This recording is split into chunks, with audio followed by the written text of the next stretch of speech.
아무도 앉지 않는 자리. 설날 연휴 마지막 밤. 서울로 돌아가는 귀경 막차는 사람들로 가득했다.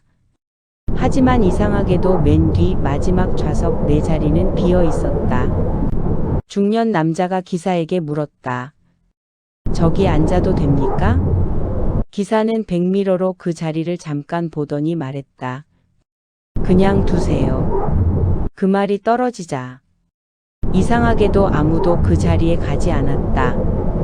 그리고 출발 20분 뒤 코끝을 스치는 쇠 비린내. 피 냄새였다. 냄새는 정확히 맨 뒤에서 올라오고 있었다.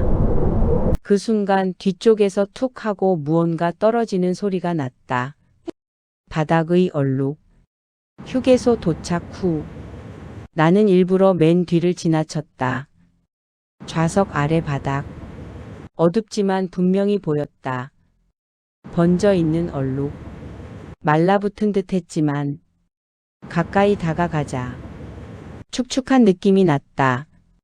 그때 뒤에서 들린 낮은 목소리. 거기 서 있지 마세요. 기사였다.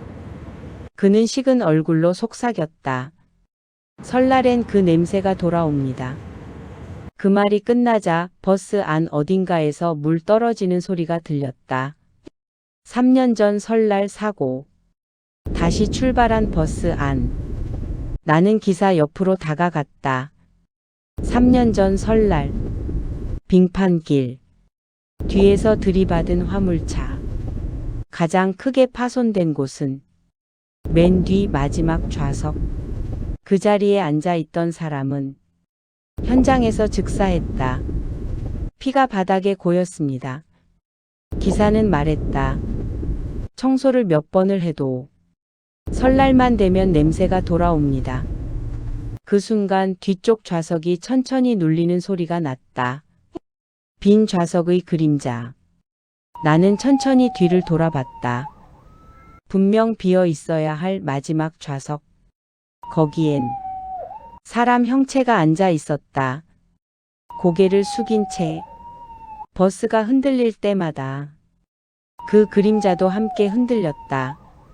눈을 비비고 다시 보니 비어 있었다.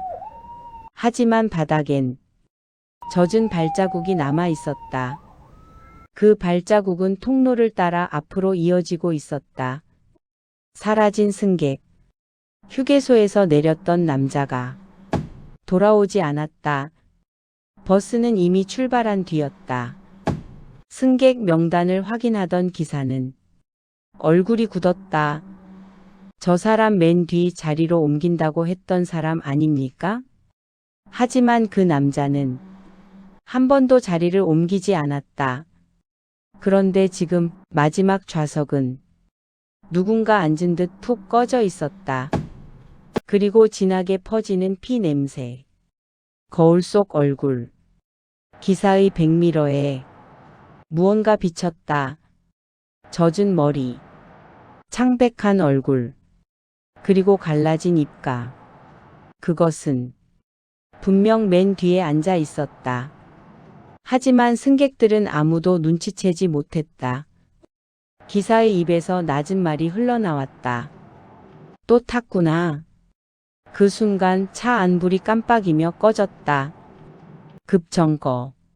갑자기 버스가 급정거했다. 비명. 물건 떨어지는 소리. 불이 다시 켜졌을 때 맨 뒤 좌석은 비어 있었다. 대신 좌석 등받이에 선명한 손자국이 남아 있었다. 피가 묻은 채로. 그리고 통로 한가운데 설날 봉투 하나가 떨어져 있었다. 봉투 안에는 이름이 적혀 있었다. 다음 설날에도. 봉투 속 이름은 3년 전 사고로 사망한 사람의 이름이었다. 기사는 조용히 말했다. 매년 설날 귀경길에 한 번씩 탑니다. 서울 종점 도착. 승객들은 아무 일 없다는 듯 내렸다. 나는 마지막으로 뒤를 돌아봤다. 그 자리엔 아무도 없었다. 버스에서 내리려는 순간 백미러 속이 보였다. 맨 뒤 좌석. 이번엔 누군가가 나를 보고 웃고 있었다. 그리고 기사 목소리. 다음 설날에도 그 자리는 비워둡니다.